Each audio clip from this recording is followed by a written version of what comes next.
that. Beautiful. I'm going to apologize in advance here a bit. I am very red. I don't fully know why. I think it's partially this game's lighting. It's warm. Because if I go to the main hub menu on the Switch, I'm very washed out. I'm very pale. I'm a pale boy now. I don't know. Maybe if I'm gonna see what happens if I turn on the lights behind me. Wait a second. Let me test that. I'm gonna pull up the stream. Look at my chat monitor.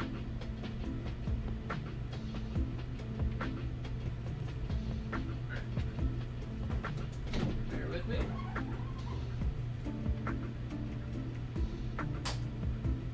That's the wrong one.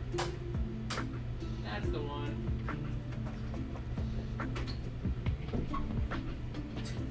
We'll see if having more light helps. Okay.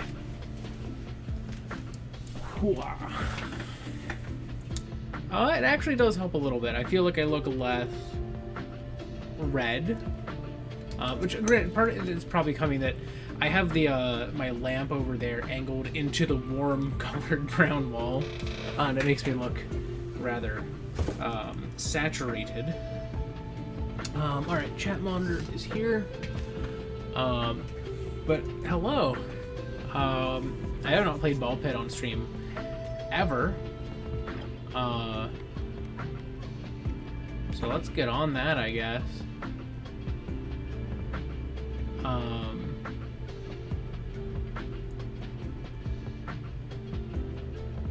Let's see, let's launch these. Nice. Huge. Huge.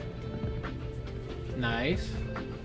Gathered resources and got the snowy trophy quite a ways under construction. It's right next to my boneyard trophy. Are you upgradable? No. Why do you say level 1?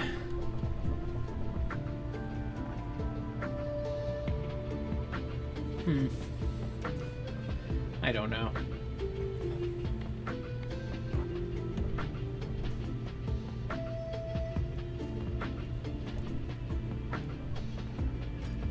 Okay. I should play the game. So if you don't know this game at all, it is a... What's the word I'm looking for? If you've ever heard of the game Breakout, it's like Breakout, but it's a roguelike. Or I guess roguelite. I like the achy finger.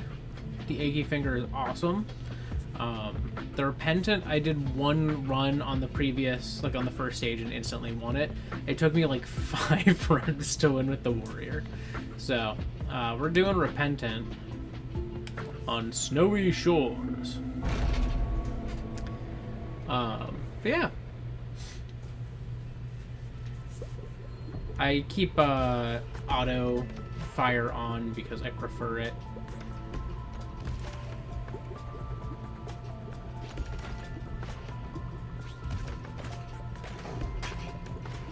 Yeah.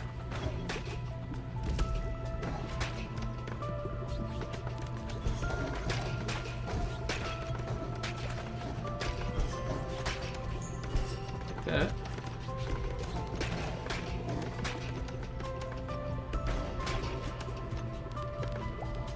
Okay, we gotta level up.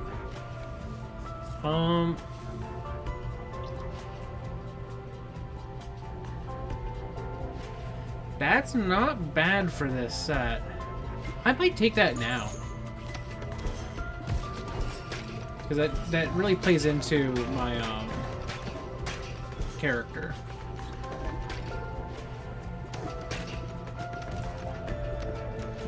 So I should do more of these deeper bounces.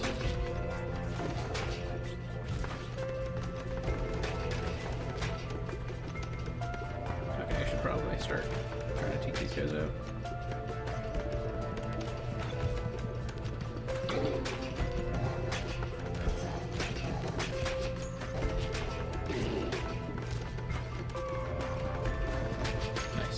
Nice, nice, nice. I'm trying to think. What can I talk about? Oh, the Nintendo Direct was yesterday. I have a lot of thoughts. So obviously, if you, you know, were keeping an eye out on my, you know, posts here on YouTube, you would know I put it into the kind of lower end of my B tier. Like, it's just above the, like, Mario movie Directs, but that's not really, like, glowing praise. Because I specifically have noted on all of the Mario movie Directs that my favorite thing about them is they don't overstay their welcome, despite not really being that worthwhile. So I want to see... So now they do 100% more damage after hitting the back, but they still don't have any difference to how much it's reduced by. Interesting. Good to know.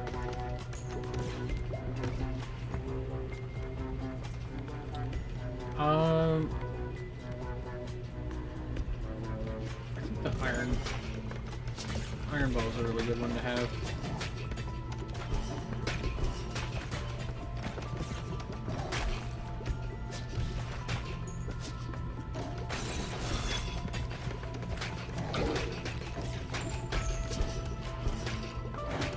I'm hoping I can get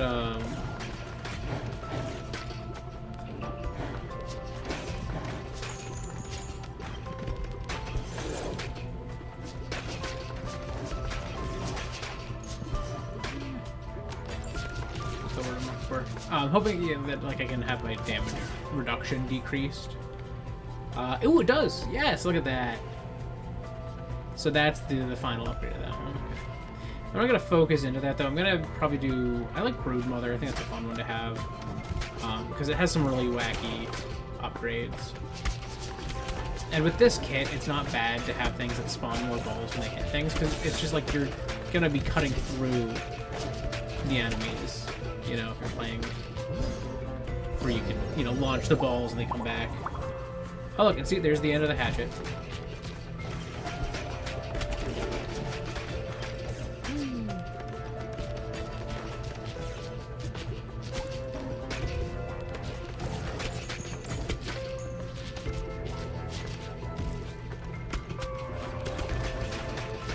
Yeah, and that'll just, like, spawn these little babies that bounce around inside them.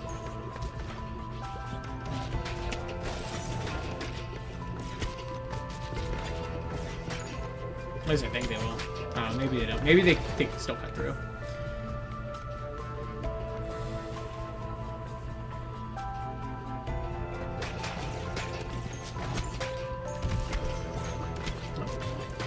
Trap my ball.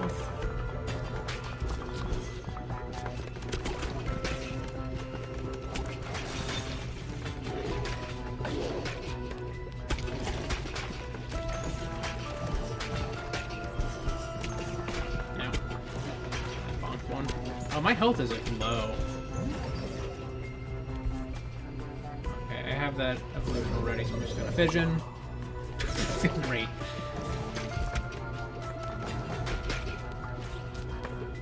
I prefer to get new things rather than repeat old ones. So I want to get more of my balls leveled up.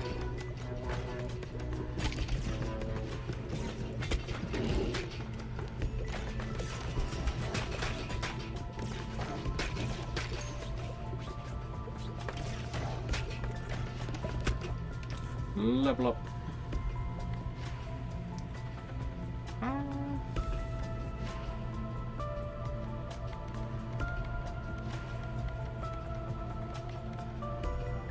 That's not a terrible one here.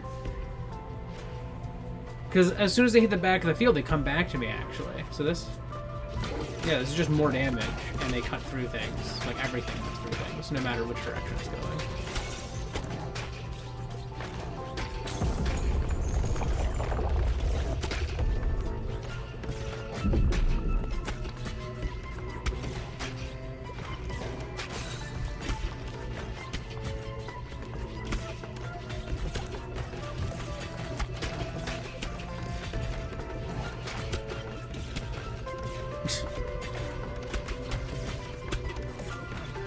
I feel like this is just shredding this guy.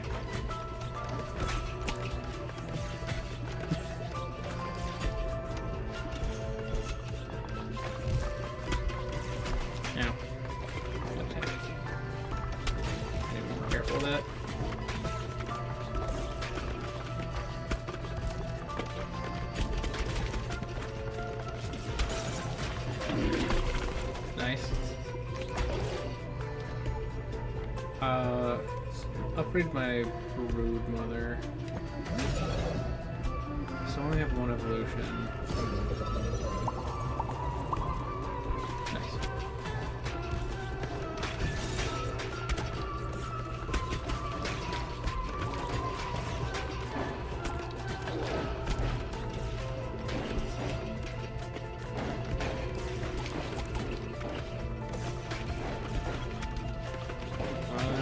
Good.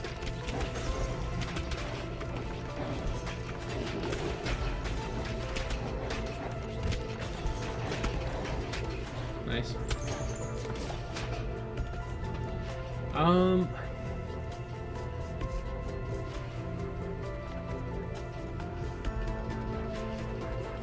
That's really nice to have, but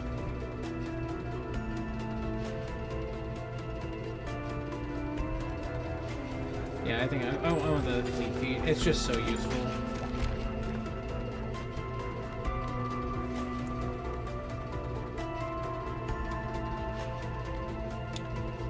Silver Bullet's actually not bad with this set. Again, it's just more damage, and then they hit, and then they come back doing bonus damage anyways.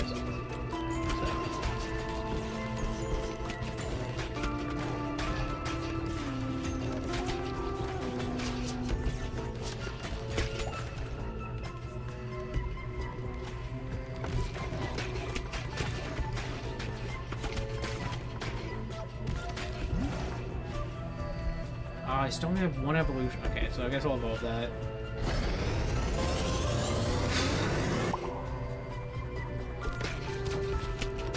It's fine. Then I can get something new, and I can potentially get a new evolution with that. We can at least get a fusion with this one that I'm currently rocking now. That laser stuff. Could potentially do that with the Iron Ball, because that does bonus damage. I don't know if that would hit with the lasers, though.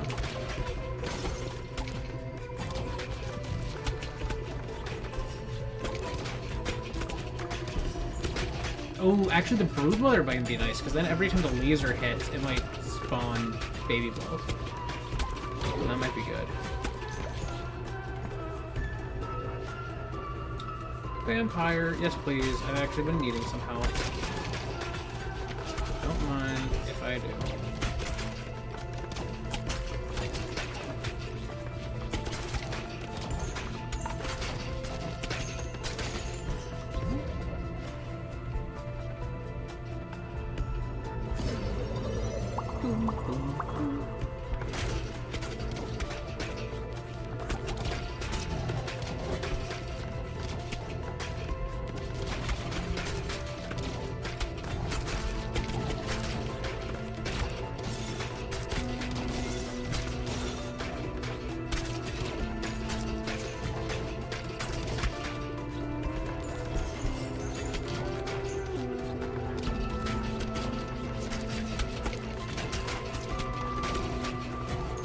Oh, actually, some health. Huge. Okay. I'd love to upgrade my freeze ray.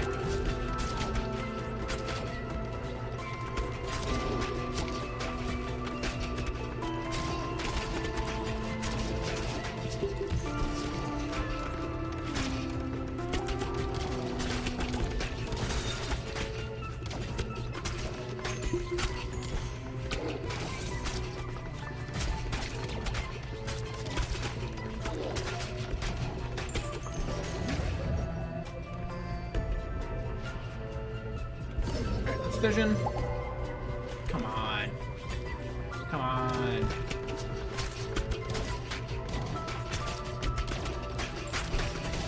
Hey, horrible visions today.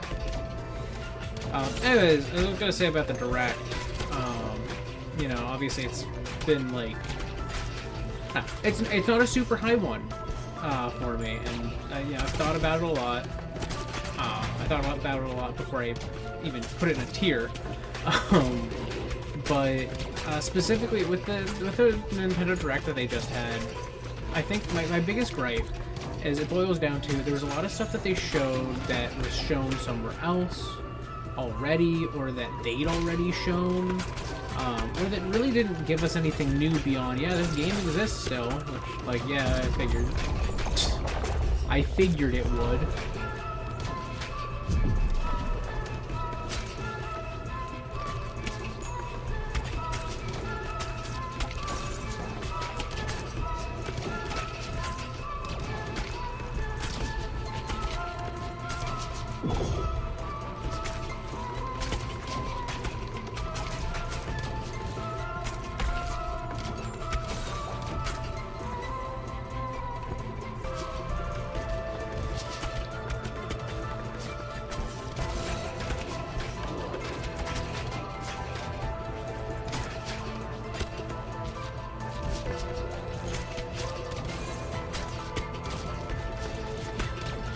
This. Clouds damage to them. Gotcha. Here we go. We got an evolution. Here we are. It's a mosquito. I don't know what that does. Spawns mosquito, or spawns a mosquito each time it hits an enemy. Mosquitoes attack a random enemy, dealing 80 to 120 damage each. If a mosquito kills an enemy, they steal 1 health. Oh, yeah, okay.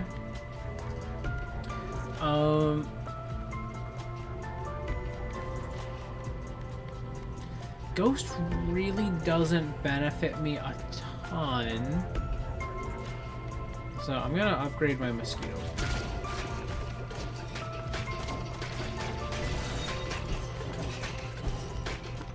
It's a very cool evolution.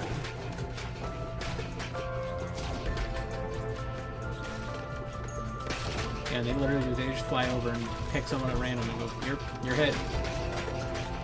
Get wrecked, son. Oh, lightning is really fun with all this. Yeah, let's do lightning. Because when it passes through with lightning, that's just so much free damage. Uh-oh, ow. Not what I wanted.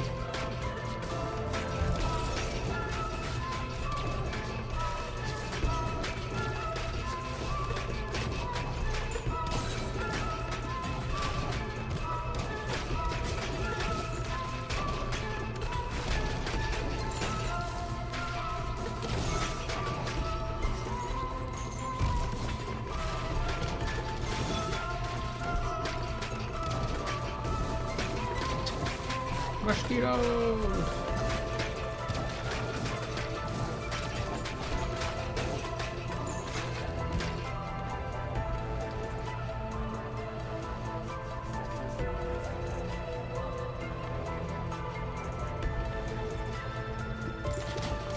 Upgrade my lightning.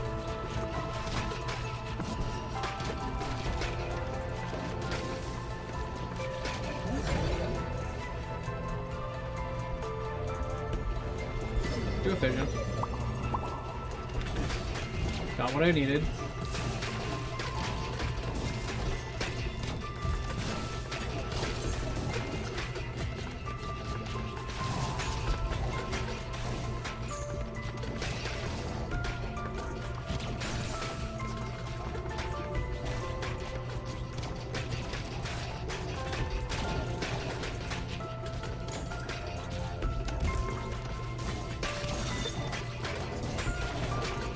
Yeah, this one, I'm just constantly just mowing through enemies. I'm not worried at all.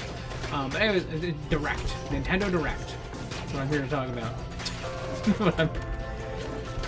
but I'm not distracted too much by the game. I'll take gold. Gold is mine. So yeah, like there was a lot of games and stuff that, you know, I felt like we'd seen before, or that they'd shown off elsewhere, or like not necessarily Nintendo had shown off, that had been shown off. It really felt like they didn't have a ton. And when I first heard that it was going to be 50 minutes, I was like, wow, they have a ton to talk about, and they really didn't. Switch Sports Resort doesn't excite me much at all. Like the first Switch Sports didn't capture the magic of the original Wii Sports all that well. It had a ton of like netball games, Um,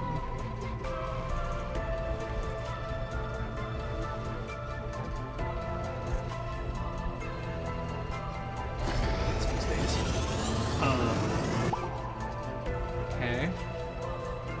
Area of effect from lightning also inflicts the freeze ray stats. Okay. So I was hoping that the laser would cause the lightning as well, but it still can freeze from the lightning, which is kind of cool.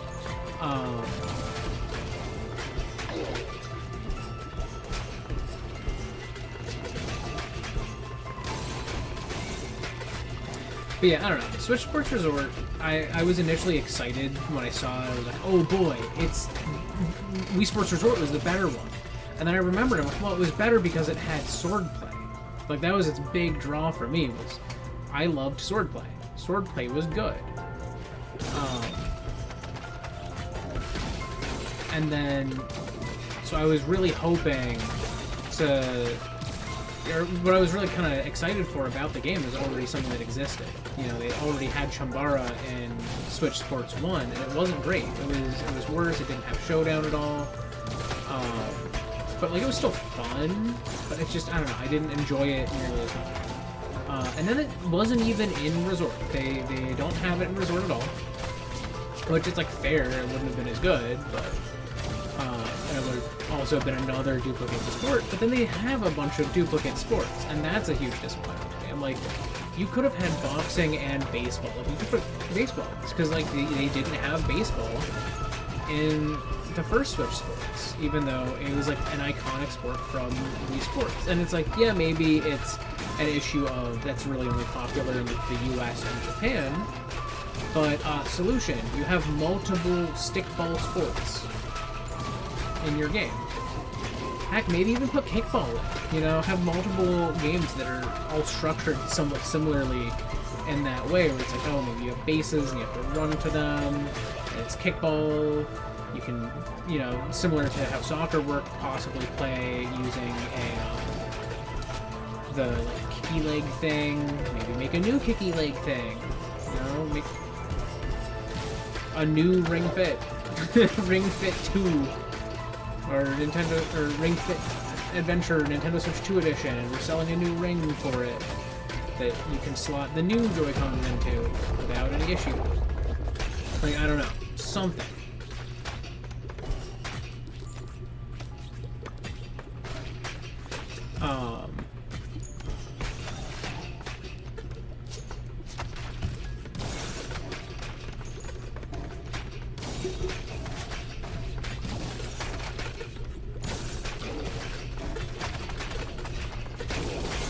Get mosquitoed.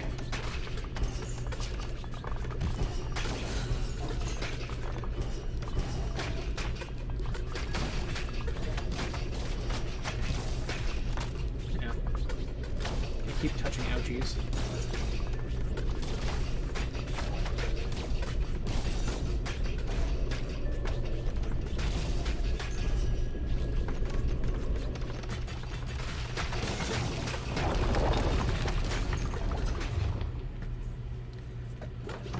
The stone ball.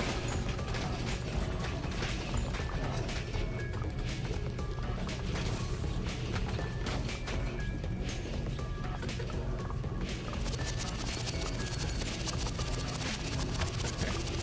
Now we can actually start fighting. Yeah, I don't have to worry about these shields at all. I just go through them. So this boss is just not having a good time with me here.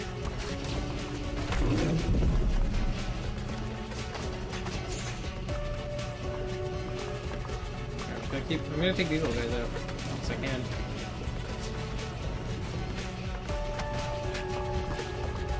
And just get pecked by these little mosquitoes.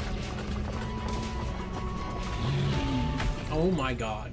That was ridiculous. That was so, that was so easy.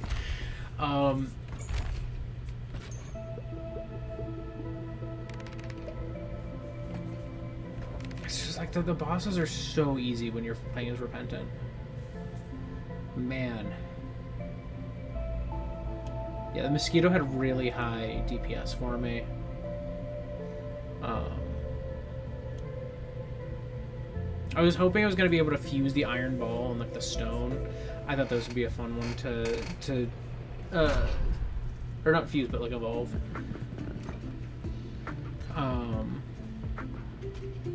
Okay.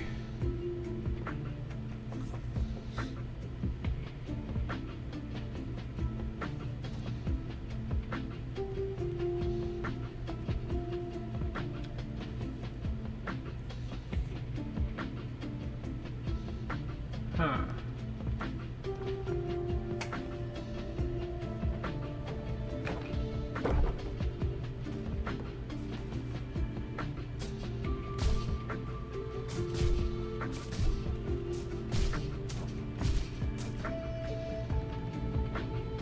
Okay.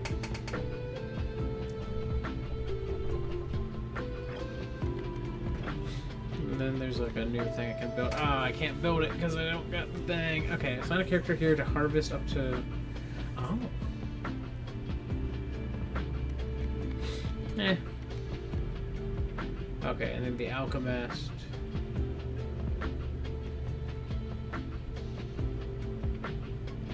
Oh, that's really nice, actually.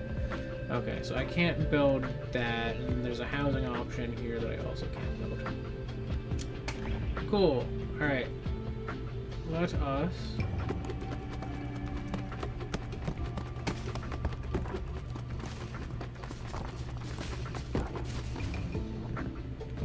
get some resources going here.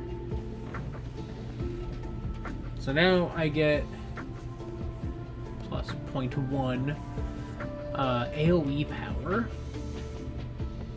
I don't know how much that really accounts for, how much that really gives.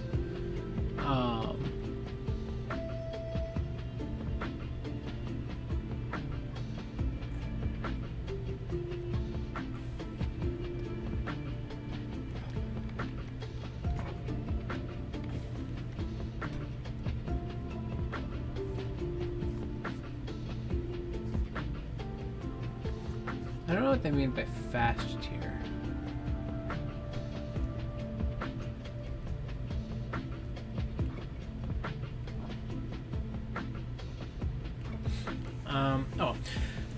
But I'm gonna, before I start another round and completely lose track of what I'm trying to say about the direct.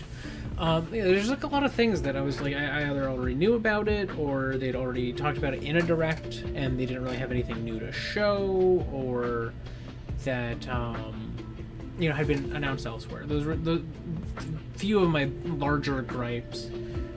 For example, like the Rayman and the RuneScape ones. Those trailers were in other showcases, basically. And the game had already been confirmed coming to Switch 2 before that. So it was like, what? That doesn't really tell me much. And I think it was with Rayman, they didn't say that it was coming to Switch 2 in the original trailer, but people said it is. It's on the show floor. Like, you could play it. They had a Nintendo Switch 2 booth, and you could play it at the Nintendo booth. Which it didn't have any Nintendo games, as far as I know. It just had, like, third-party and, like, indie titles that, you know, were around Summer Games Fest. But, like, we knew it was coming. It was announced unofficially, effectively, already. And it wasn't a leak. It was formally announced as a game. We got a trailer. And then people confirmed, yeah, it's coming to the Switch 2 as well. And it was already playable. There was footage out there online of the Switch 2 version of this game that, you know, then we got to see a short snippet of a trailer of in the Direct. And I'm like, that doesn't feel exciting. I already know this is coming. And sure, not everyone's tuned in everywhere, but it wasn't even a unique trailer. There wasn't really anything that's like, here's a Switch-specific thing to note. Oh, it's got mouse controls. Oh, it's got motion controls or something, but it doesn't. It has none of that. So that was kind of disappointing. Another one that kind of comes to mind was Orbitals. We have seen it multiple times now. We have seen it in like every direct, every general direct or something like that, or maybe it was a partner showcase that it was in, has shown Orbitals. We've seen it so many times, and there's not really anything new that they're revealing with it. It's every time it's like, here's more of the concept of the game, but the concept is pretty simple. It's a beautiful like 80s to 90s anime inspired game that's one of like the two-person like true co-op games, like something like It Takes Two, or what was that recent one, Split Fiction. Yeah, like the ones that one studio makes this style of game. It was very clear from the get-go that it was that style of game and this beautiful art style. And that's exciting. That's cool to know. And it had a lot of people going like, oh man, that's interesting. I am curious where that goes from here. So they were all excited. But then every direct has had this trailer. It feels like it's constantly showing up. Or it's not the exact same trailer, but it's like the same gist. You're not really learning a ton new. You're not really, see it and going like, wow, I never would have thought that's what Orbitals was, or oh, I never would have expected to see this in Orbitals. Like, it doesn't feel like it's anything of substance.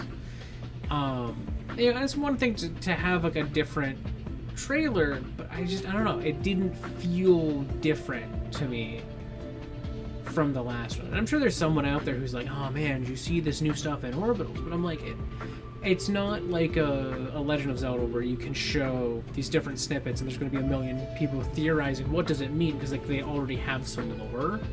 I feel like with a new game, you need to also show new things, and I don't know that Orbitals really is doing that. It's just it's doubling and tripling down on its concept that was presented in its first trailer.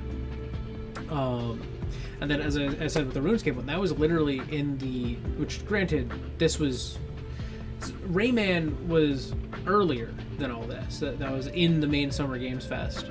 But RuneScape was announced and shown to be coming to the Switch too. That RuneScape, like, dragon thing, was announced and confirmed coming to Switch 2 all the way back or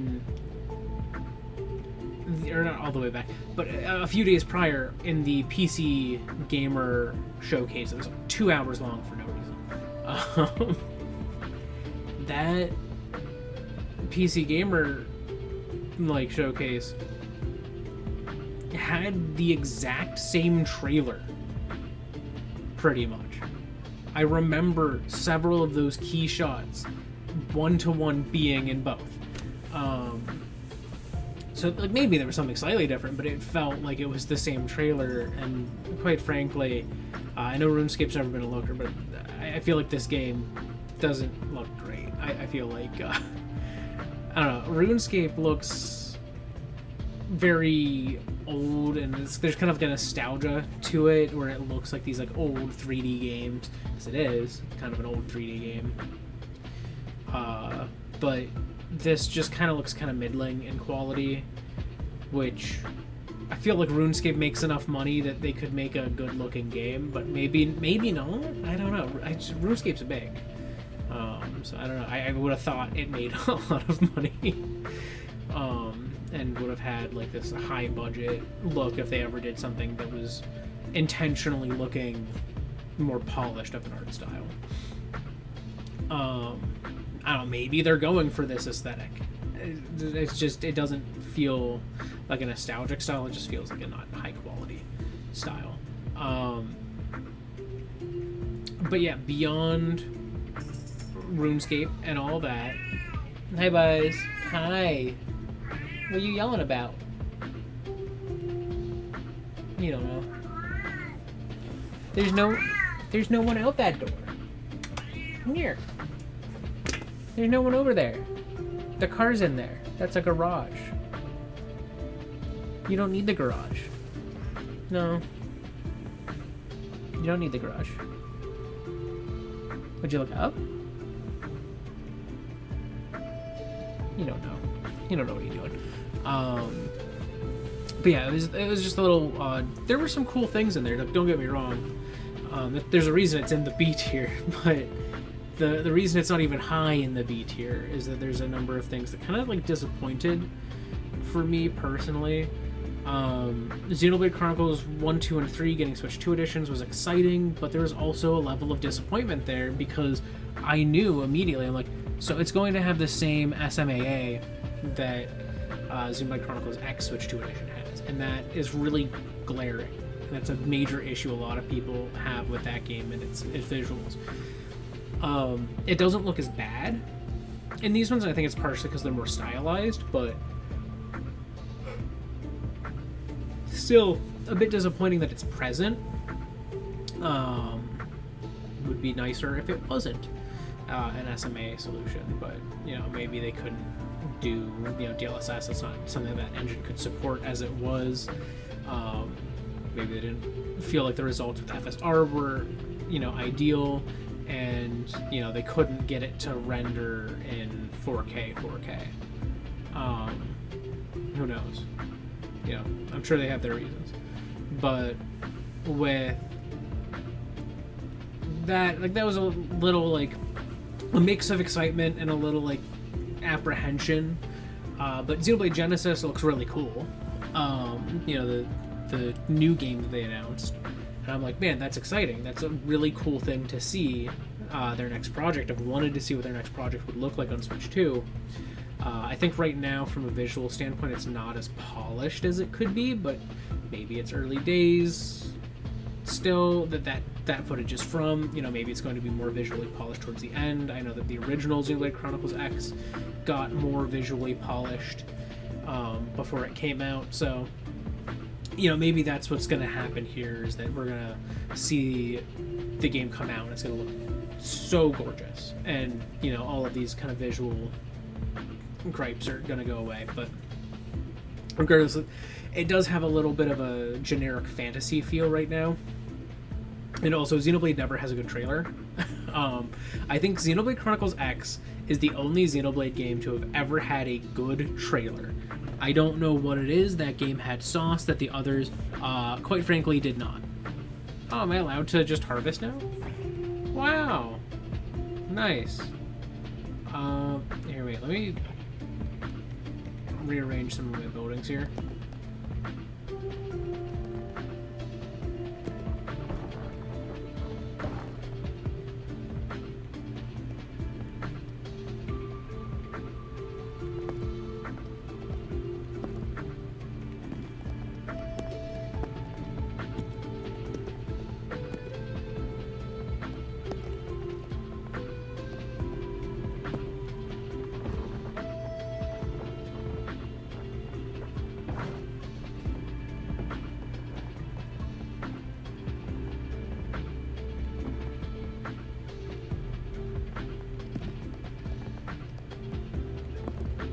Gonna kind of spread things out a bit more, so there's more space where things can bounce.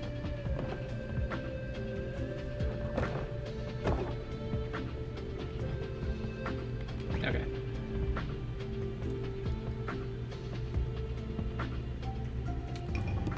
Go.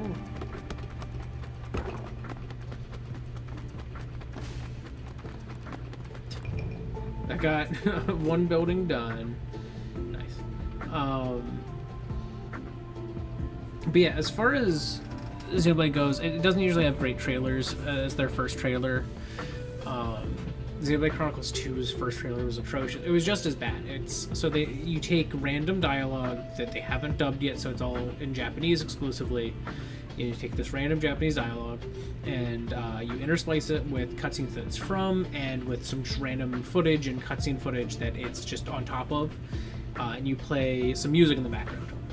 Congratulations, you have made a Xenoblade Chronicles trailer. I don't know what it is. Those trailers are never good. the games speak for themselves more than the trailers speak for the games. So I wasn't like super excited. I'm also not gonna probably get it immediately. I was like, I want to play 2. I want to play 3. I don't know when I'm gonna play 2.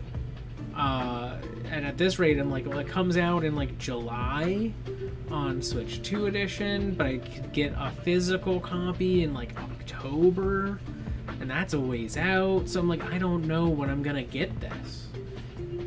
But I'm still interested. I just don't. It's not an immediate need. It's not an immediate want, and I don't even know if I'm ever gonna get to it. So that's a little bit of a ooh, that's interesting and exciting, but I don't know when I'm gonna touch it, kind of thing. Meanwhile, you know, there were a lot of just AAA games that I really could not care less about, that were these like AAA, you know, ports and stuff that just, I don't know, didn't interest me, or like were sequels to a game that I've never played or heard of. So I'm like, I don't care about that.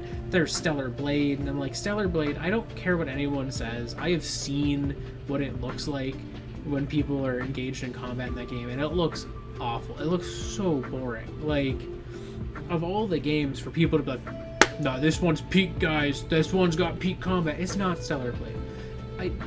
That game was solely developed for Gooners.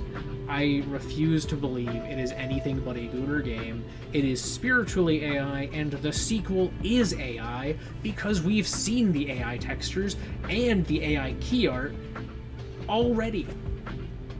In that first trailer that they had, that they just announced with the game, and the key art that they just released for the game, it's AI. It's just, these are slop games. Like, genuine slop.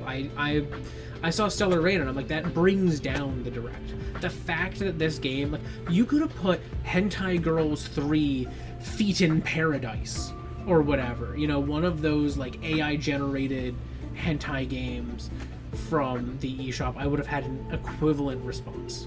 In fact, I might have preferred to see one of those pop up, because it would have been funny, at least, instead of just like, really? Stellar Blade? Did I say Stellar Rain at one point? I meant Stellar Blade if I did.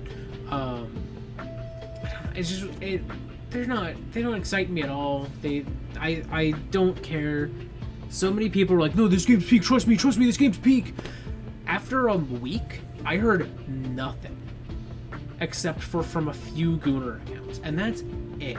There is not a single person that legitimately has talked about Stellar Blade and how peak it was in like months. Meanwhile, I'm still hearing stuff about Expedition 33. I'm still hearing people talk about Baldur's Gate 3, and that's even older at this point.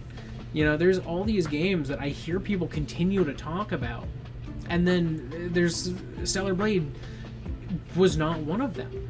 I think Stellar Blade as a game is kind of in the same position that Hogwarts Legacy is, where it is not a game that excites a lot of people. There's a lot of people who are like, really? That game? I don't know.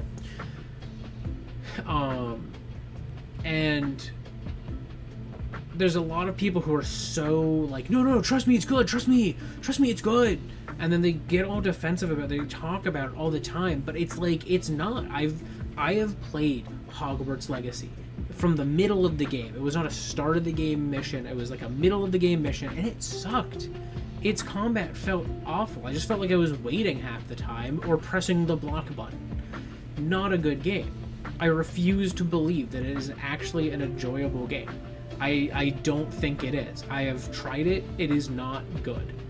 I tried it because I wanted the friggin' little thing on my pass when I was at the Switch 2 demo, and it is a AAA game that looks visually good. So I wanted to see a game that is visually intensive, and it is, and I think it looks great on Switch 2. However, the game is not good. It does not play well, and there's all these people who go, oh no, it's peak, trust me, it's peak, and they use that to justify playing a game that other people are apprehensive of or don't like for various reasons. And Stellar Blade is the same way. but I refuse to believe the game's good. And I don't know, there are some games that don't look good to play, but actually are really fun to play. Maybe it's one of those. But I'd say that those games are kind of few and far between. I don't know, there's not a lot of those games where it looks really boring, but it actually is fun. Trust me, guys.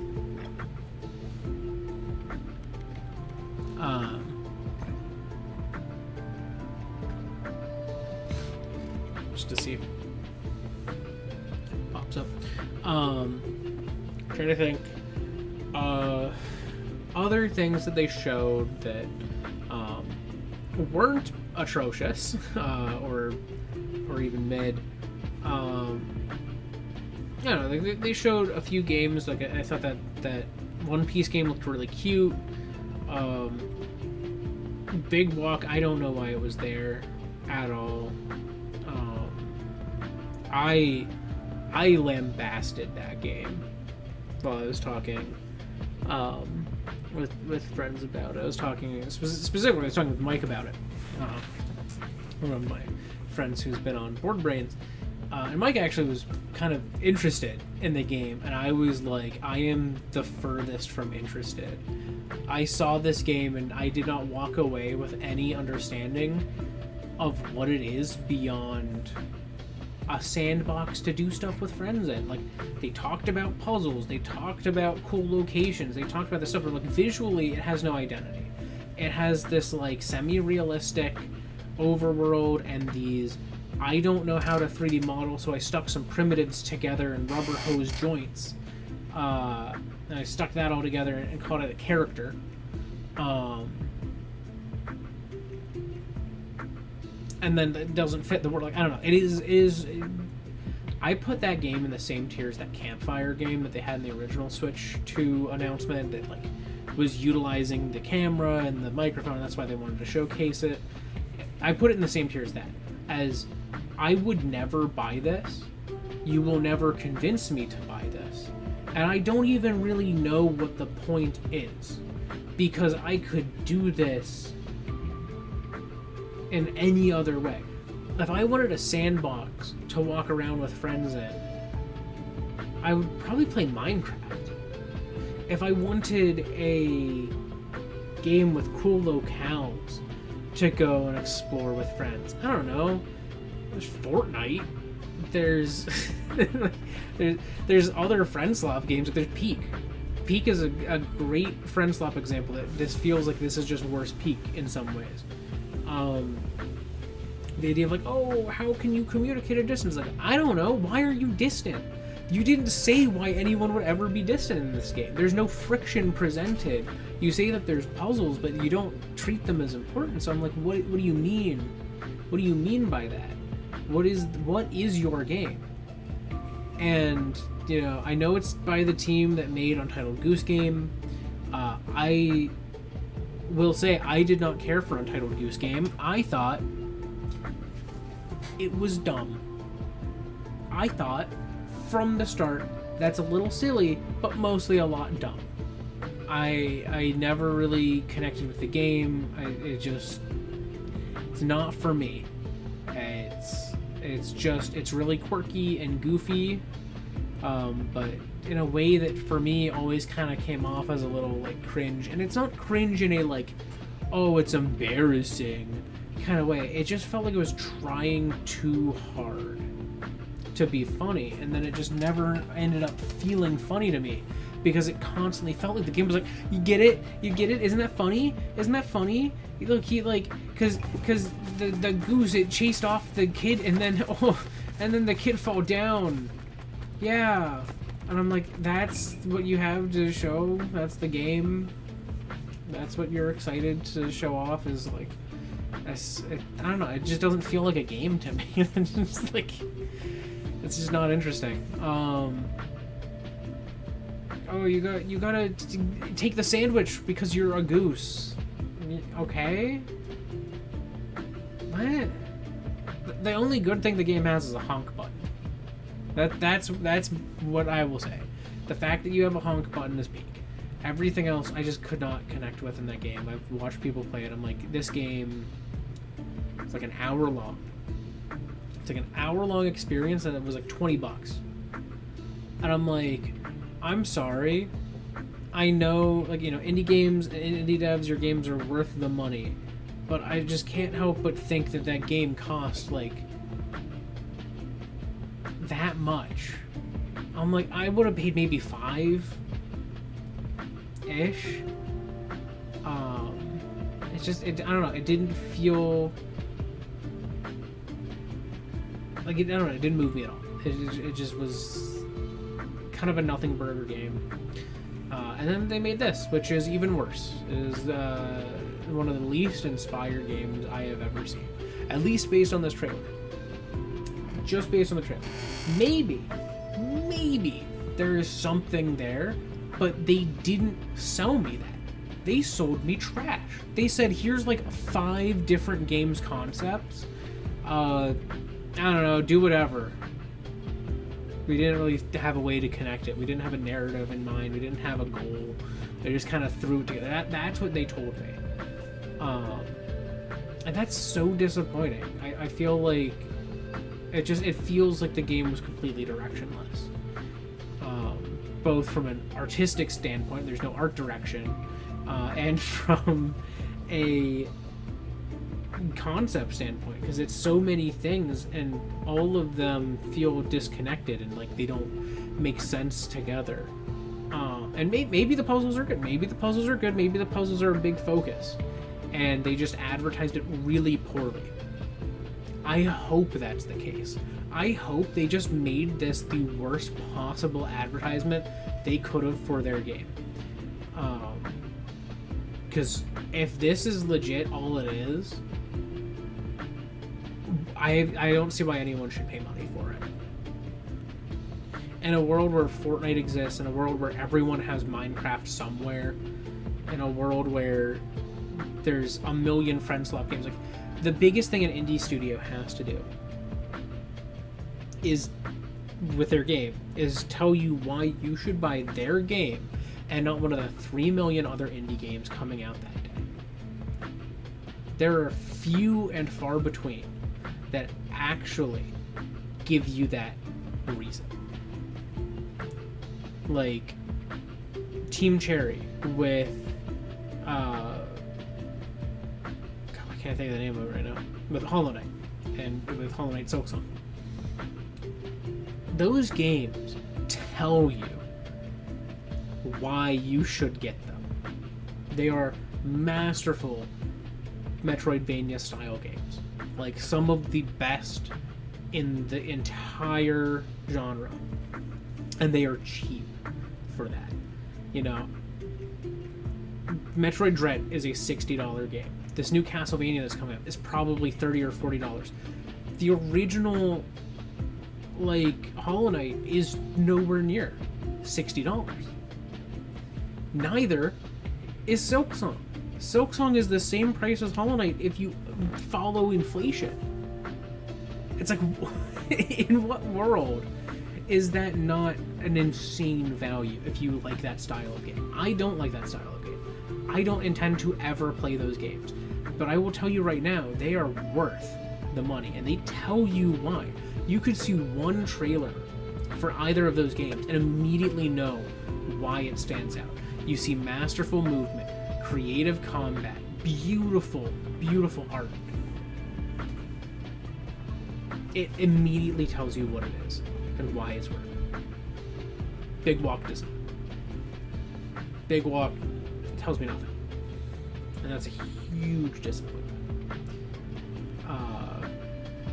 You know, the goal of a trailer is to interest people. If you told me Big Walk, you know, if I feel like if the developer described Big Walk to me right now, I'd probably be more interested in it than having seen that trailer. And I feel like a trailer should be able to outdo someone just telling you about a game. A trailer should be able to get you excited for it, to get you going like, oh man, it's that kind of game? That's awesome. Like, that's what you want. Anyways, moving on in the direct, they had the Kingdom Hearts announcements. Cool. The cloud versions were a horrible idea. It's great to see them replaced. Unfortunately, Square Enix is also fully delisting them and making Nintendo take them off of people's consoles, probably because they're shutting down those servers, because not a lot of people bought those games. And if they did, not playing them now. I think it's scummy for them to then sell you the new ones at a discount. Maybe it's because I think maybe the new ones are only purchasable in a bundle. I don't know. I feel like that's still kind of scummy to oh, it's discounted, it's a little cheaper because you bought it before. I'm like, I don't know. That's kind of gross. I don't know how much the discount is. Maybe it's similar to like a Switch 2 upgrade, at which point it's less a discount and more the price of upgrading. It's the difference in price. So maybe it's just going to be the difference in price. If that's the case, sure, I'm okay with it. What I'm not okay with is the fact that the Kingdom Hearts bundle thing has AI art as its key art. Everything that you see in that key art is AI generated. It is. I could probably go to the eShop right now. I can show you. Let's go to the eShop. Let's take a look. It's probably here right now. Where are you?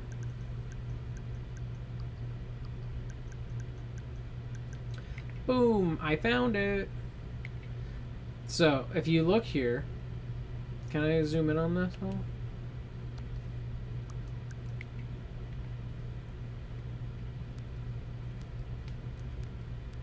No, I can't. So I can't. Oh, I can. Look at this. AI. You can see the AI details there. So a lot of this art is based on other artwork. Here's a great example that is a little bit covered up here. He has 4 fingers, 3 fingers and a thumb there. On the other hand, that's behind Sora's head here, he has 4 fingers and a thumb. You can see where the detail here is kind of falling apart in some areas, and these kind of nonsensical ways. Look at that chain.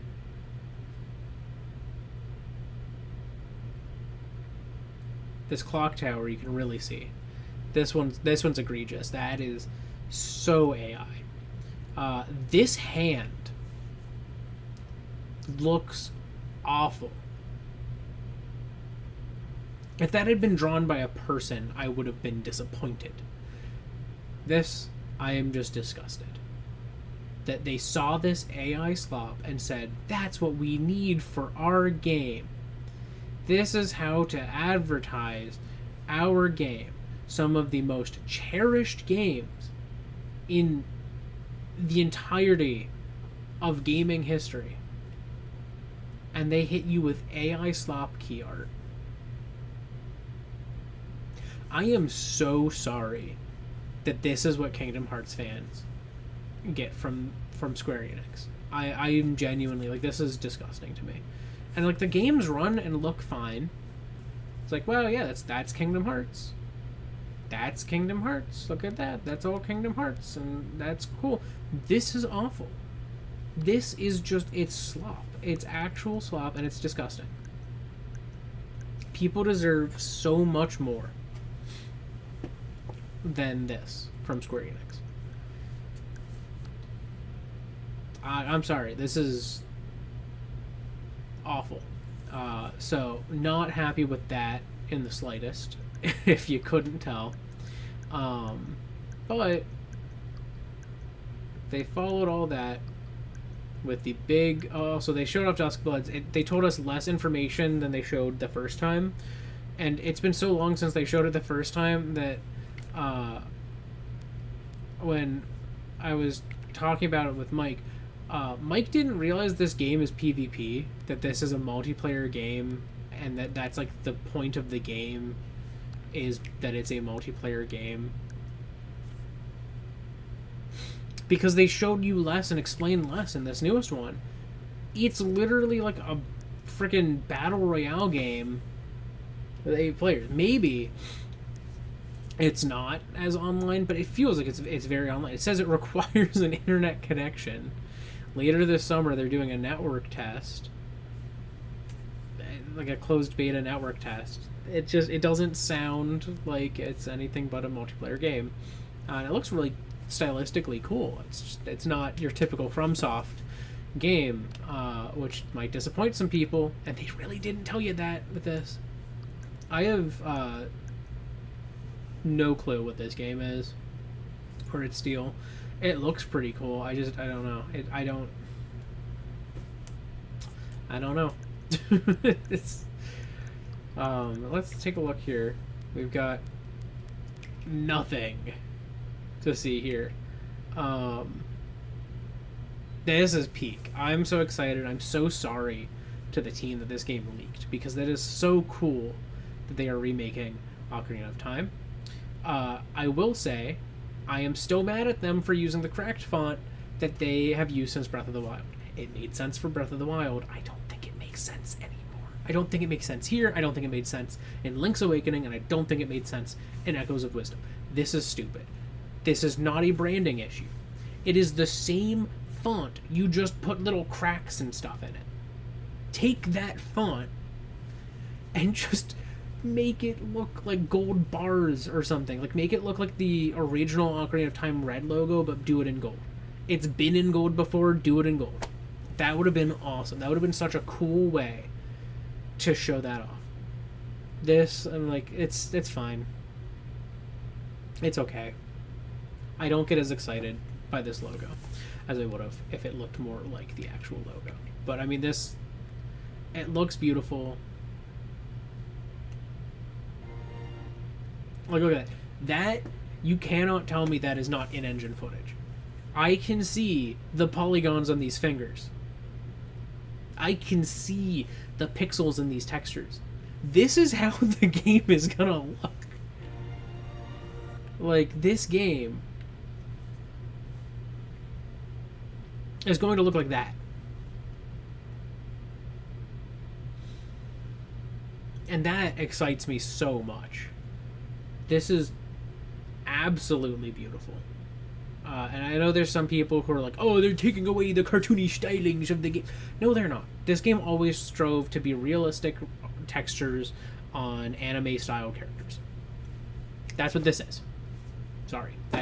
They made the game how it's supposed to look. If you didn't expect it to look like it's supposed to look, I don't know what to tell you. This is exactly how Ocarina of Time would always look. It's what they go for with it.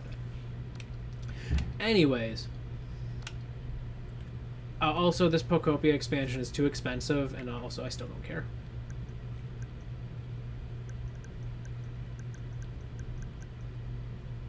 It's $35.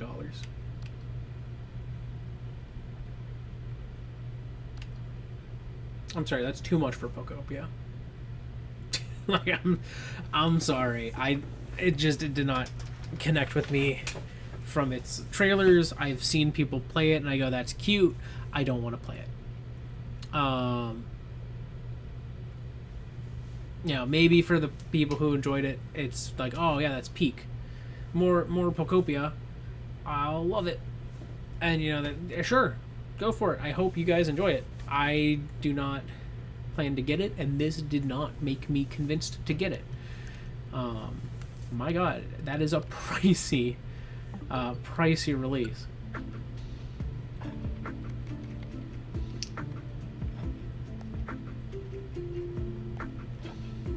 Yeah. That's my thoughts on the Direct. I know that was a really long rant. I've been ranting about it for like half an hour. Hello. But yeah, that's that's my thoughts on the Direct there. I am going to go back to the pit. I can upgrade my pit and unlock the desert. The liminal desert. Down I go. I do want to try to beat the snowy shores with the knight. So I'm going to try it, and I don't know if I will. It's a little tricky for me.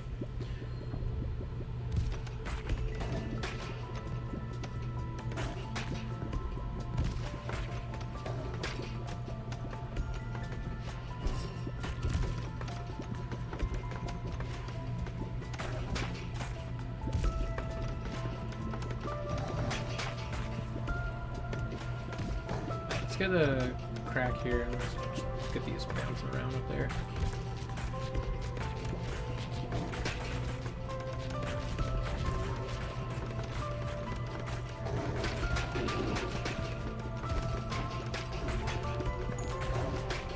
Level up.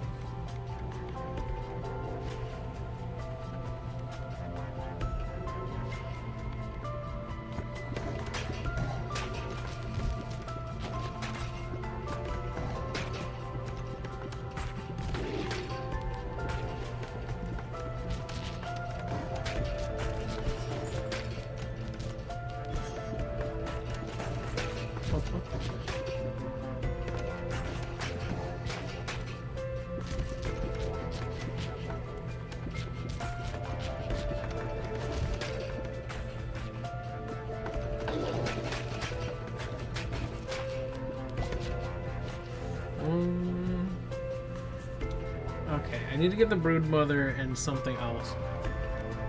Preferably. I need to have some more weapons here with me.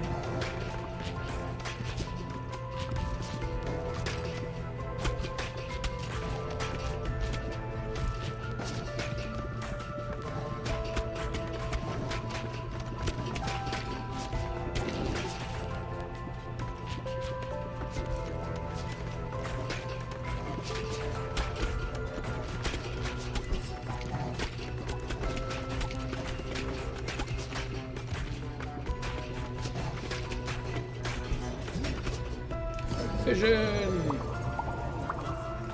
Nice.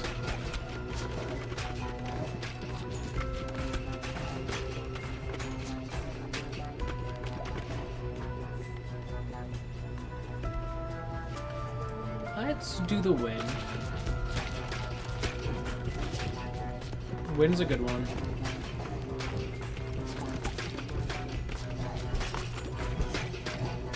Got bonked.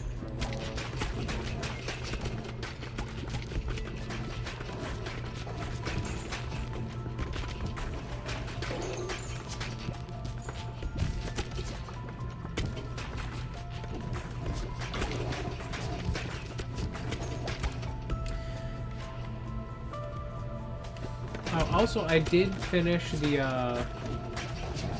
Daredevil Born Again Season 2. And that was beautiful. It was such an awesome ending. So excited to see where they go with Season 3. They're doing phenomenal work out there with the Daredevil series. Some of the coolest MCU stuff that they've done in so long. And I've always kind of felt that about a lot of the shows. I feel like often the shows are more exciting for me than the movies. But Daredevil Born Again is so good. I gotta grab that. Didn't want to do that, but I was running out of space. I didn't know that I would be able to get to it in time if I tried to level up first.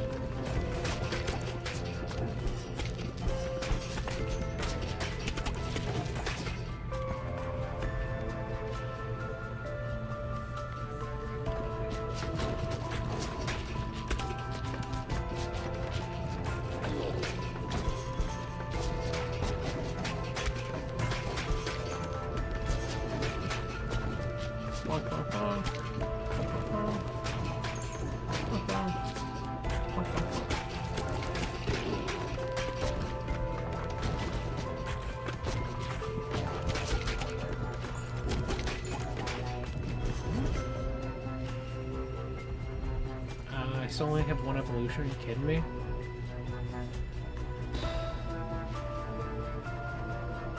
Okay, fine. I'll take the leech.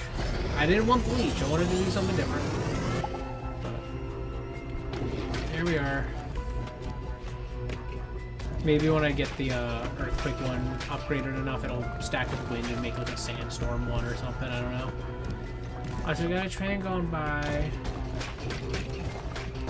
Train time. Let's do egg sack. Egg sack's an exciting one. I've never done like an evolution of egg sac, I don't think, beyond maybe a broodmother egg sac combo. Probably done that before.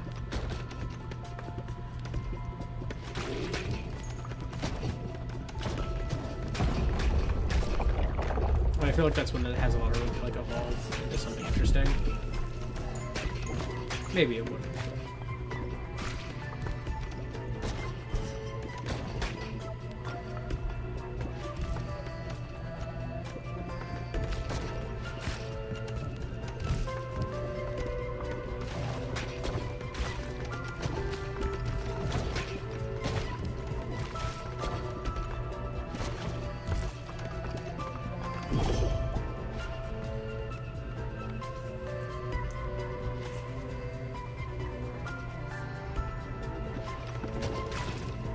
Go leech.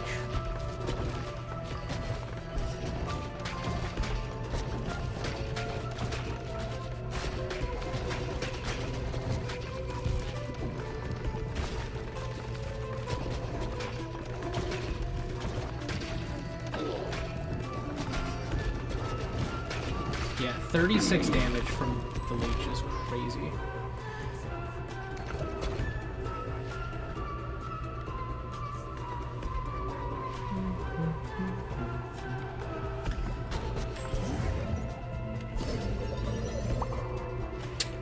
Wow, what an amazing one.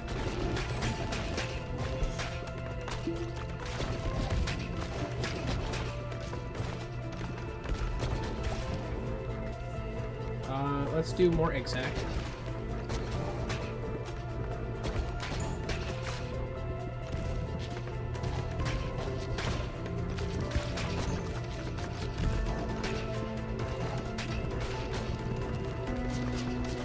A really cool thing that didn't get announced, I do want to highlight. This was announced during the PC Gamer showcase. The reason I was watching it is that Cassette Beast 2002, the sequel to Cassette Beast, was announced, and that's awesome. I love Cassette Beast. It's one of my favorite monster taming games, literally of all time. I hold it up there with some Pokemon titles. It has some of my favorite monster designs. It's genuinely, it's such a good game.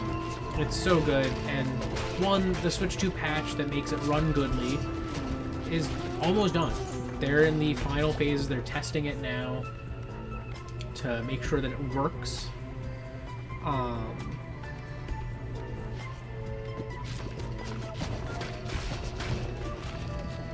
Before they release it fully.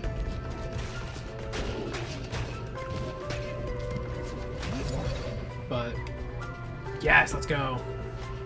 Is it a sandstorm? Let's go! I called it. Oh, that's peak. That's peak. All right. Goes through enemies and is surrounded by a raging storm, dealing 11 to 21 damage per second and blinding nearby enemies. Oh my god. What does that mean? What has that done to them? Does that mean I can stand near them? I can stand near them. They don't know to attack me. That's crazy. And it does big damage when it hits.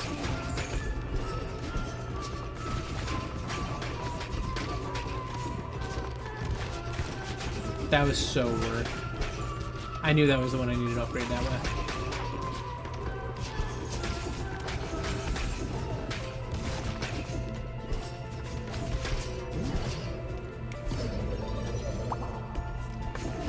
That was kind of a bad one.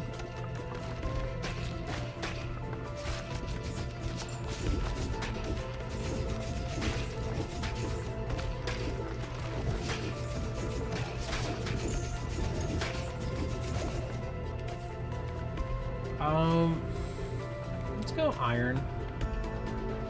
Ooh, but baby ball's doing more damage while I have something against baby ball. Let's go iron. Let's go iron. I can think about Warhorn later if I'm still getting baby balls down the line. I don't know if this exact's gonna be able to, you know, evolve with something and do a ton.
Competition!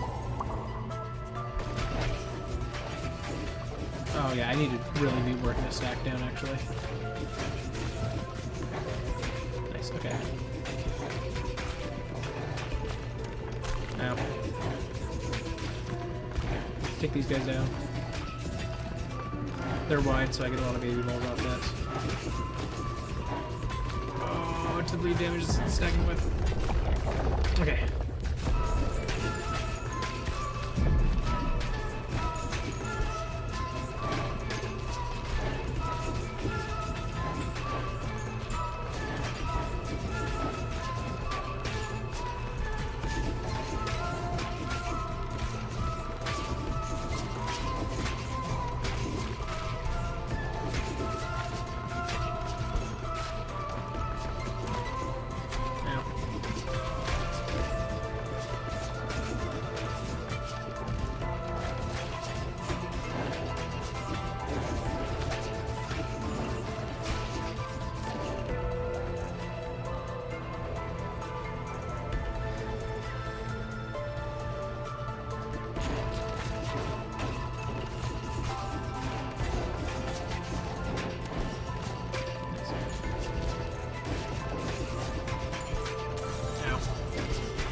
Nice.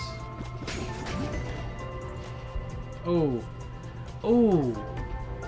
I do want that.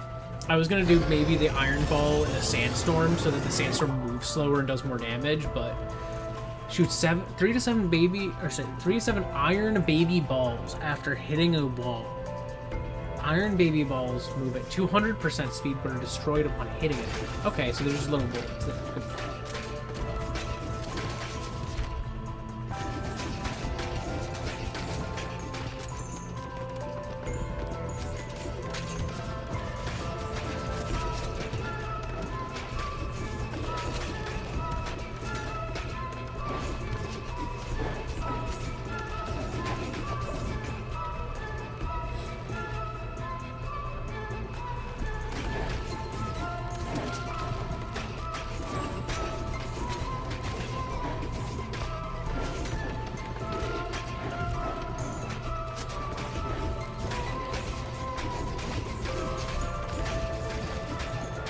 Collect as much of this experience as I can.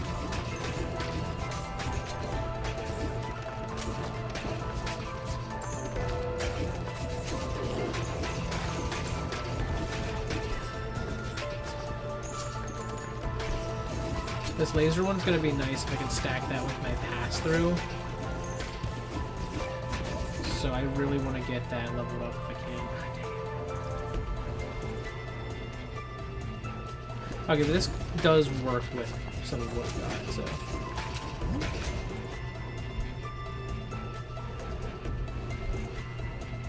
I confuse the Sandstorm Leech.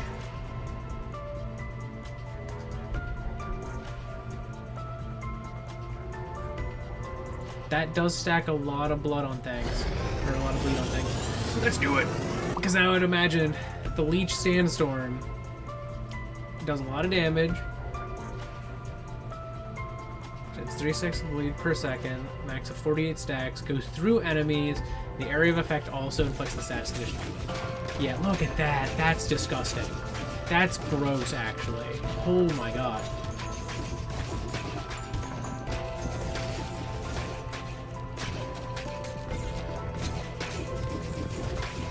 Like, that's a crime, actually. Like, AoE, there's bleed everything's bleeding, basically. Have fun.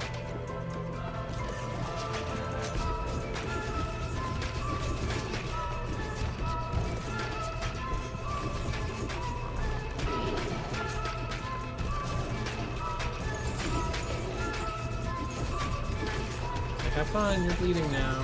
Hee hee hee. Oh, the fleet feet. Oh, that's huge. Ow.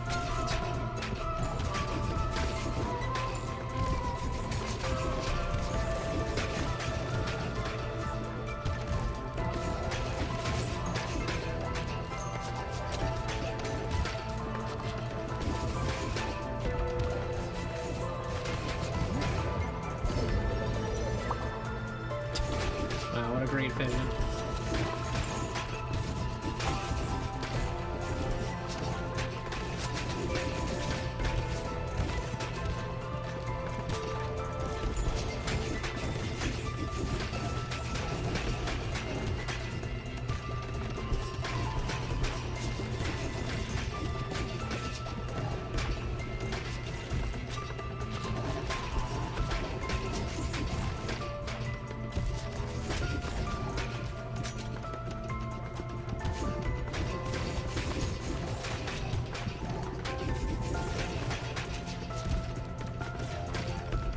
This is perfect. I can get past this.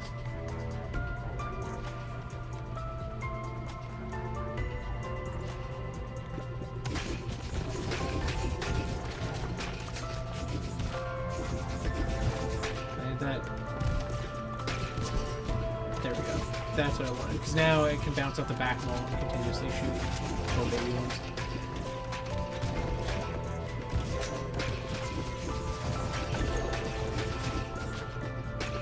I might make that, the shotgun have the vertical laser, because then maybe the babies carry it too. Would be nice. If I can get another upgrade by then.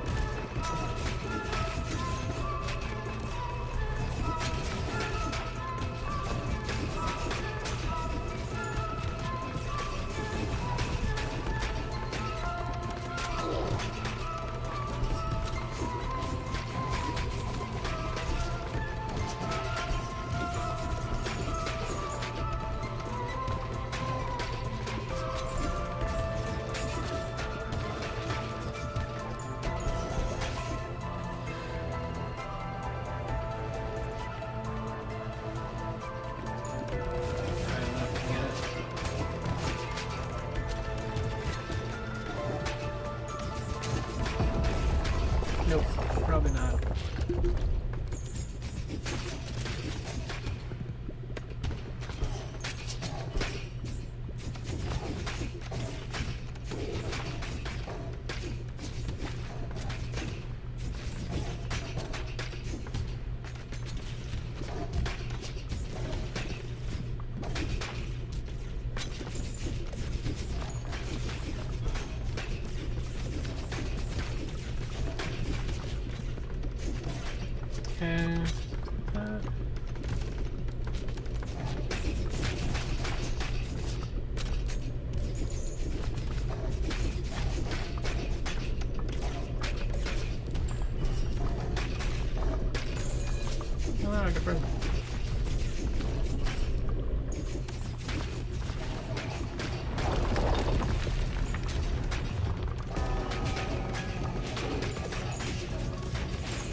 Thankfully I can rely on this leech sandstorm to really help me a lot there.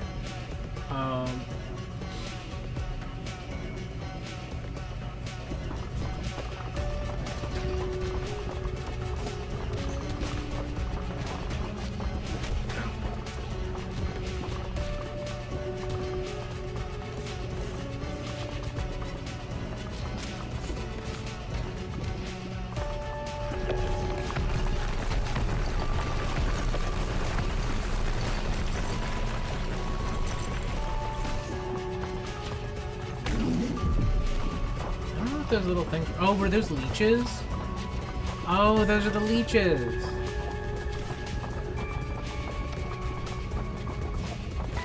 Those are my babies showing up and inflicting extra stacks of bleed for me.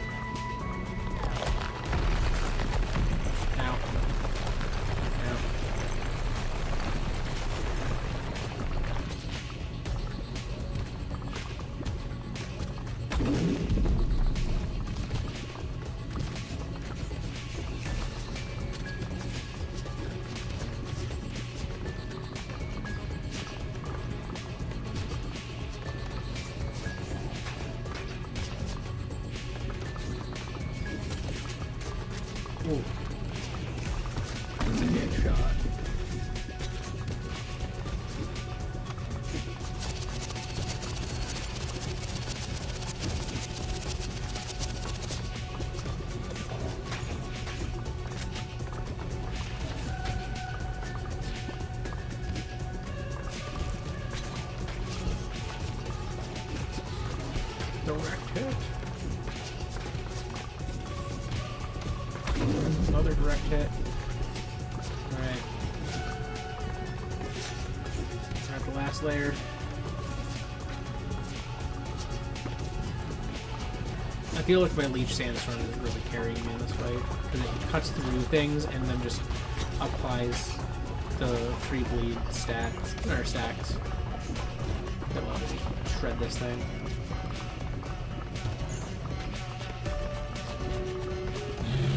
Yep, there it is.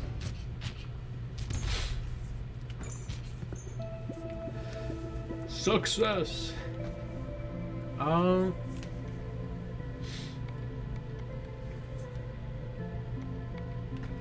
Sure, you get a long sickle. Yeah, that did 513 DPS. Yeah, and a lot of that was just the Sandstorm. It was barely more than the Sandstorm was doing. The Leech itself is not the strongest. Yeah, that shotgun thing really did not do much more than the egg sack does. I think that one you need to have, like, interesting things that it combines with. Like, maybe make it have brood mother, and each of those little balls can spawn, like, a brood mother's egg or something, or you combine it, I don't know, with something. Yeah, and then that little, like, vertical void really didn't add a lot. I was hoping to put that with the shotgun so that the shotgun would be going when it would hit things. But whatever. I could not. Doo-doo. Yay!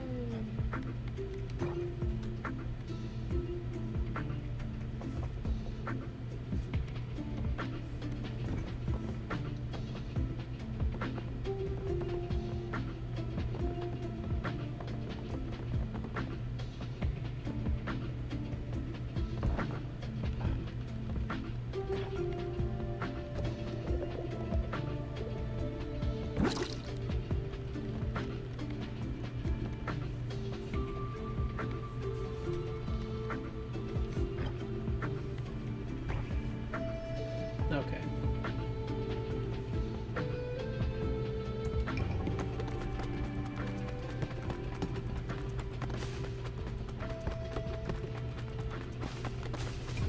Nice. Got a little bit more wood.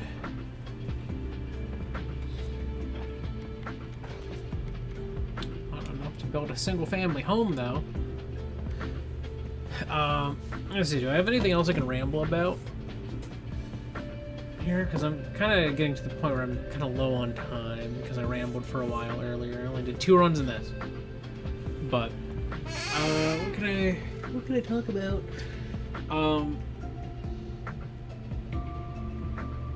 Yeah, just jumping back to the direct. As much as I've nitpicked it, again, it wasn't atrocious. It wasn't terrible. I think the biggest thing was when I heard it's 50 minutes and we're doing an hour and a half Treehouse Live afterwards. I went, wow, they've got some big things. And I was like, an hour and a half Treehouse Live, it's probably 3 games, 30 minutes each. So there's like a few things that they really want to showcase, really highlight, and talk about. And then I was like, oh, and 50 minutes, there's so many new things they're gonna announce. And most of it wasn't new. And the thing is, people have been wanting that general direct for a while because they've been wanting something new.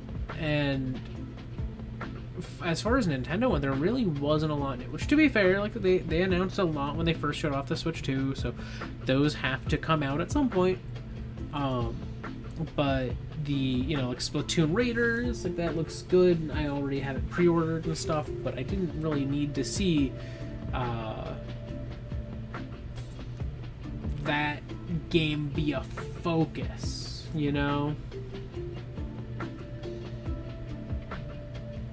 Or like, Actually, I think they did 4 segments, because they did Star Fox, they did Rhythm Heaven, they did Splatoon Raiders, and then they did more Star Fox. So they did roughly 20-minute segments.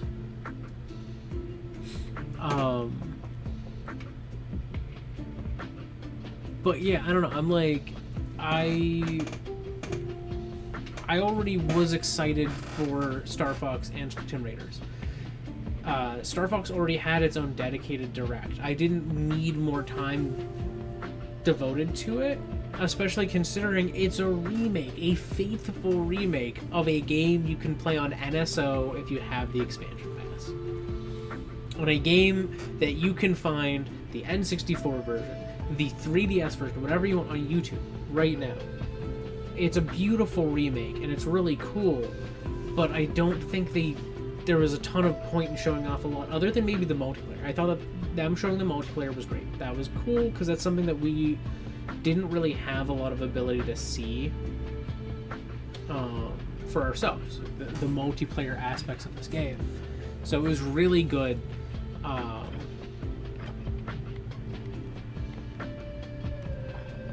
To be able to like actually watch that, you know, and learn more about what makes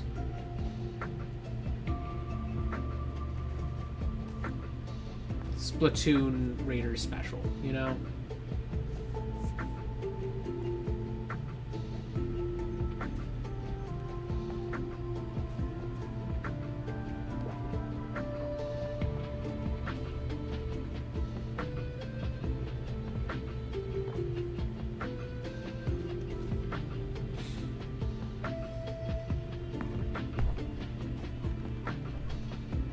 Oh, no, now I can't afford to...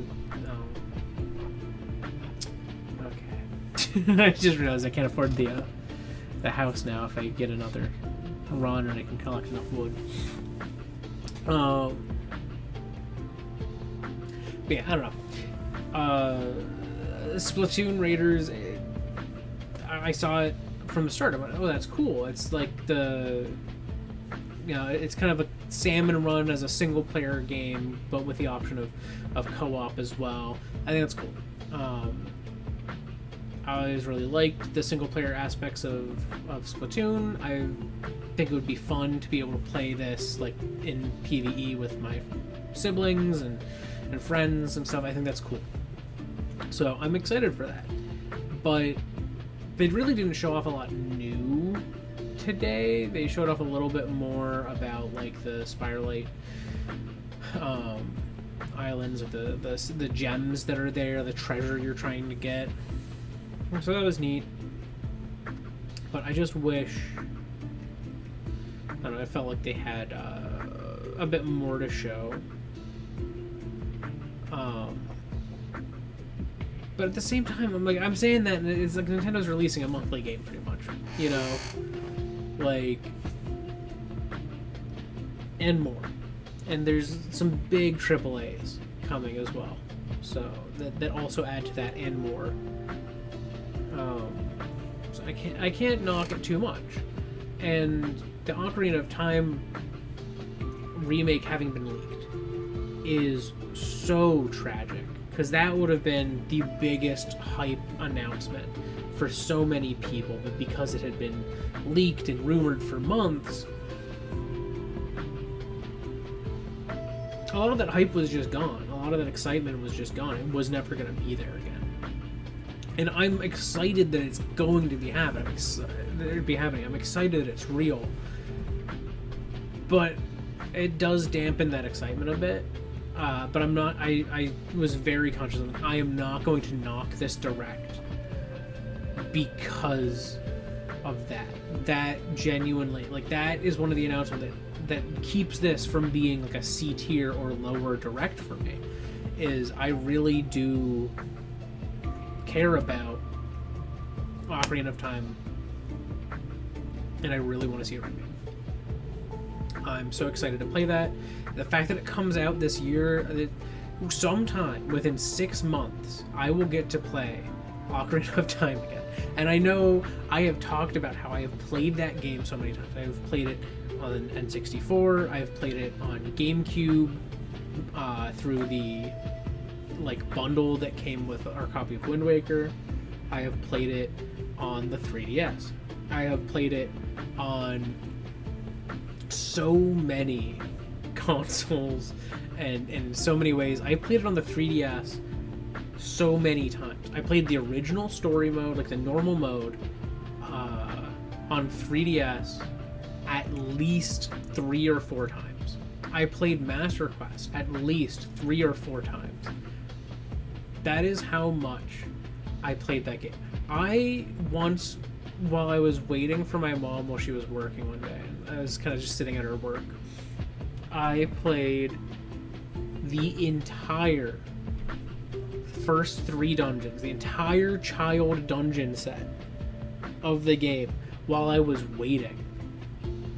It's such a wonderful game, and I love it so much. And a lot of that's nostalgia, but I think the story is so fun, and the characters are wonderful, and the game is so rich. And I think a modern adaptation is exciting, especially if they expand on it, if they make it more than just a one-to-one remake like the Star Fox game is for the most part. But it has those cutscenes. But if they do these new cutscenes, if they do a reimagined version of the story, or whatever, if they Final Fantasy VII remake this a little bit, where it's not that it's in parts, but where it's different, it differs from the original game. That's super exciting to me. If it doesn't differ, they had better include Master Quest. I swear, if they do not have Master Quest in one-to-one faithful remake again, I'm gonna be so mad, because Ocarina of Time 3D had that, and that was peak. That was wonderful. That was the first way I ever got to experience Master Quest, and it was so utterly bizarre and fun, and I loved it. So I'm really hoping that that can be really nailed there. But I don't know. I'm so excited. I love Ocarina of Time. I love its music. I love its dungeons. I love its puzzles. I love its characters. So the idea of getting to see all of those on a Switch 2 in a game that looks like it is going to push the Switch 2's graphics, I am so excited for that. I don't know. That's huge to me. That has me so excited. I'm gonna see. I can do another harvest, but I cannot.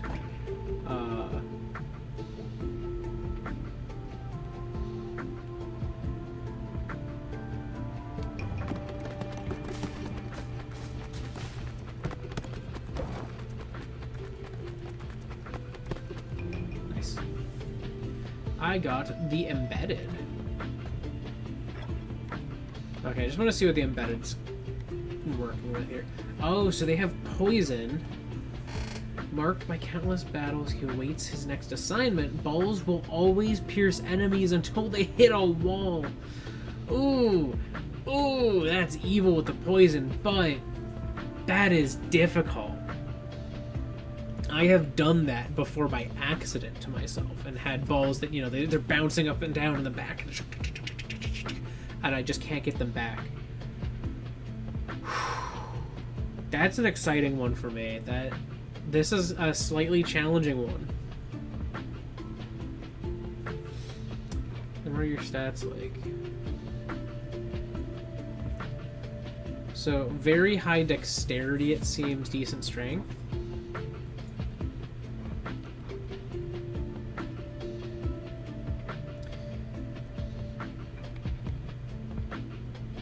Yeah, mostly dexterity and strength.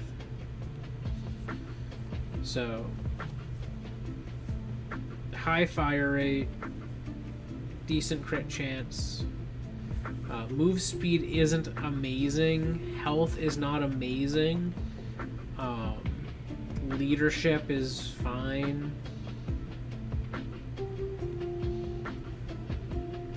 But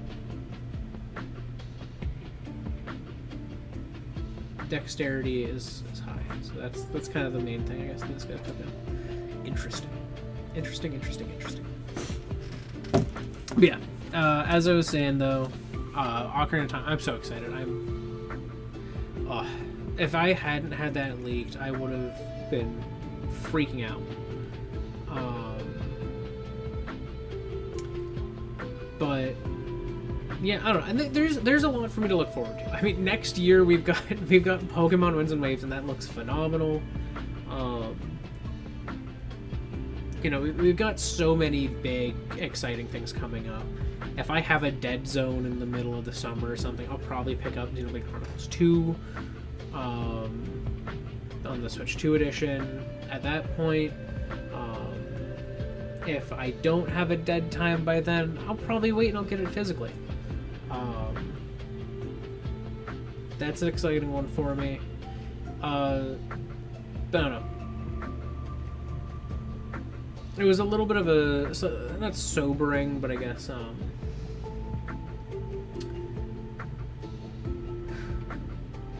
a grounding direct where, you know, it was like, don't get your hype too high. It's kind of the theme of this direct to me, which isn't necessarily a bad thing to keep one's hype in check. But it's a little disappointing when they're like, oh, we got 50 minutes of stuff, and everyone's like, 50? That's a lot. So, I don't know. Mildly disappointing in some ways, but the things that are exciting, I think, are very exciting to me. Xenoblade Genesis seems to be on, like, either a hollow sphere where the map is the inside of the sphere, or it's,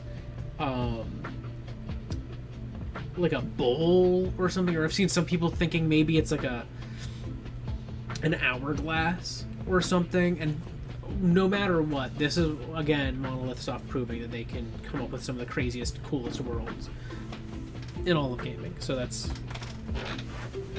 exciting for me. Yeah, I don't know. If you had thoughts on the Direct, feel free to comment them here. Comment them on my tier list post about the Direct. I think I don't know. There's some exciting stuff cooking up right now.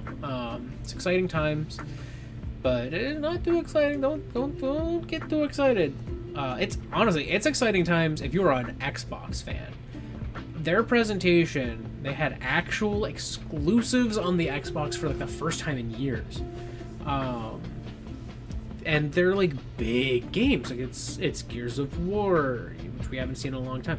A new game, that Clockwork Revolution, that looks amazing. That looks phenomenal, and that's an Xbox exclusive. That's like you only play it there.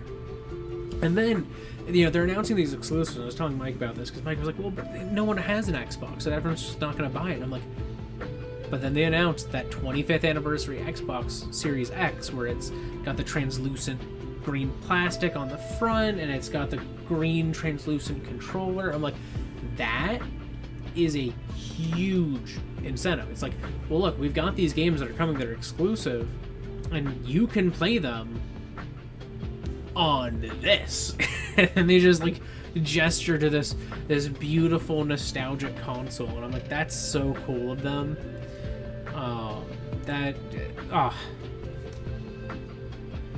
Genuinely one of the best presentations I saw, and that was not expected. I was not expecting Xbox to really come out swinging. I will say I kind of think they should have, because they were about to announce the next Overwatch character. They announced her on the day that the Nintendo Direct happened. They could have had her in their showcase. They could have had that first cinematic with Xion in that showcase. Maybe it would have been a little long, though. I guess that's probably why they didn't. But I don't know. That would have been pretty cool to me. But either way, I don't know. That was a very good show from Microsoft. Some downsides were that Crazy Taxi is AI slop, the game. But it is what it is. The new Stellar Blade game is also AI slop. Okay, Crazy Taxi not AI solved the game. They used AI assets early on in development, and they have committed to removing them. But I don't like that they defended their use when they were asked about it. Because they were like, "Oh, it was just for ideation," and I'm like, "Okay, great. So you had no original ideas. That's what you're telling me. You couldn't come up with original ideas, so you had to have AI come up with the ideas for you. Great. That's impressive." Disappointing. But, I don't know. Sega's doing it. Square Enix is doing it. I am so disappointed in Square Enix for that fucking Kingdom Hearts fiasco. Way to lose so much goodwill on a series people love, and then you show the first combat for Kingdom Hearts 4 and it looks bad. I don't know. Maybe to a Kingdom Hearts fan that looks good, but that looks bad to me as a non-Kingdom Hearts fan. I look at that, I'm like, that is not action game combat. I think of action game combat and I'm like, Hyrule Warriors, man. And then I look at this and I'm like, that's not even it's like if Bayonetta had friggin' training wheels on. It's not good. You're never gonna be Bayonetta. I'm still mad that they just turned Final Fantasy into Kingdom Hearts. Did two back-to-back. It's basically just Kingdom Hearts, but it's Final Fantasy, actually. And then they had the Final Fantasy VII Remake that was all kind of a little bit that, but, not as extreme, I guess. A little bit of, I don't know. Disappointing stuff. At least they're making a new Final Fantasy game that plays like a normal Final Fantasy. That one HD2D one, the Final Fantasy Resonance that they announced. That's cool. Hopefully that's not full of AI. I don't know that it won't be.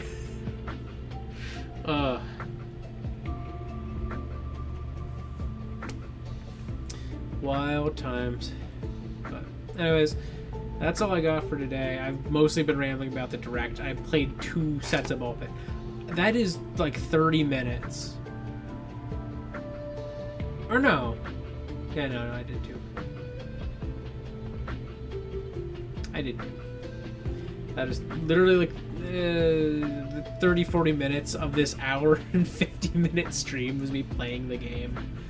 I promise if I play this again in the future, I'll actually play the game more.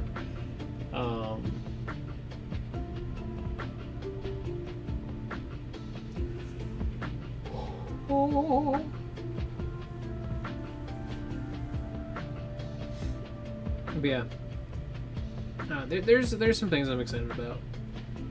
I mean, hey, the confirmation that the Final Fantasy VII Revelation is coming to the Switch 2 day and date. That's cool to me. I thought that was really exciting. I've never played the others. I don't know that I ever will. I do have them on my wish list now in the eShop just in case.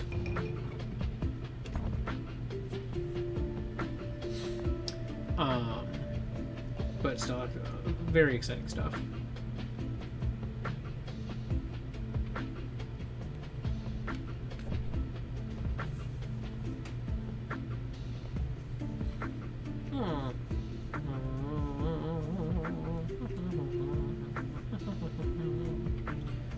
Whoa.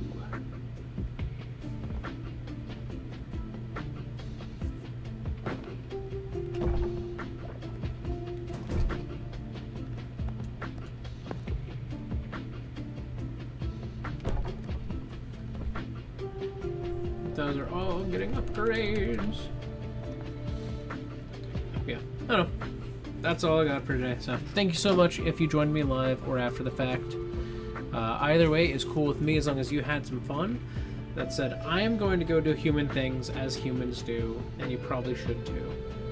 Also, as a cool thing, because I don't think I've mentioned this yet. I don't know if I've streamed since I did it. No, I definitely did it because I did this last week. I just never remembered to mention it. I was too busy playing Overwatch. Happy Pride Month to all of the queer viewers out there. Well, I'm technically within the community a little bit. I've never really identified strongly with it, but I think it is wonderful that there are so many people who do. And to celebrate that, I have changed the Discord icon in the most corporate way possible by putting a pride flag on it. But unlike anything you'll see from most corporate pride flag memorabilia, I am using a little bit more. I'm using the pride flag that it's not the one that has the yellow triangle and the purple circle, but it's which I think represents intersex. But it's the one that has the triangles coming in, as well as the stripes. I can't fit a lot of detail in how my logo is stacked, but that's why I chose that one instead, to be able to represent more groups without cutting off too much. So I apologize to the, I believe, intersex community that I could not include there in a way that would look satisfying. I could hypothetically have made the blue behind my letters like have a yellow circle with a purple circle inside or something, but I felt that then the letters would be on top of that, and I didn't want to do that. That I wasn't fully comfortable with putting my branding over top of any communities or anything like that. But I don't know, I had some fun just putting it together. I wanted to make something like that for a long time, and I've just been lazy about it.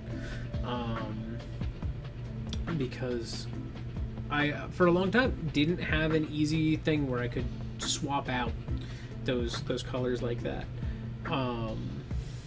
But I specifically, when I designed my current logo, I made it so that I can easily swap colors around, at least for the background pieces of it. So that's what I did. But again, yeah, if you are in any of the wonderful LGBTQ plus community or communities, just know that I am always fully in support of everything you guys are doing out there, trying to be more accepted. I know these are very trying times. I have gay friends and lesbian friends and bi friends and trans friends and non-binary friends. I mean, I know that's not really trans, but I'm like saying like transitioning male to female, female to male style transitioning, and non-binary. So like binary trans and non-binary trans friends. So I do genuinely care deeply about all of y'all, and I know how hard it is in this current political climate in the US and in the world and all of that.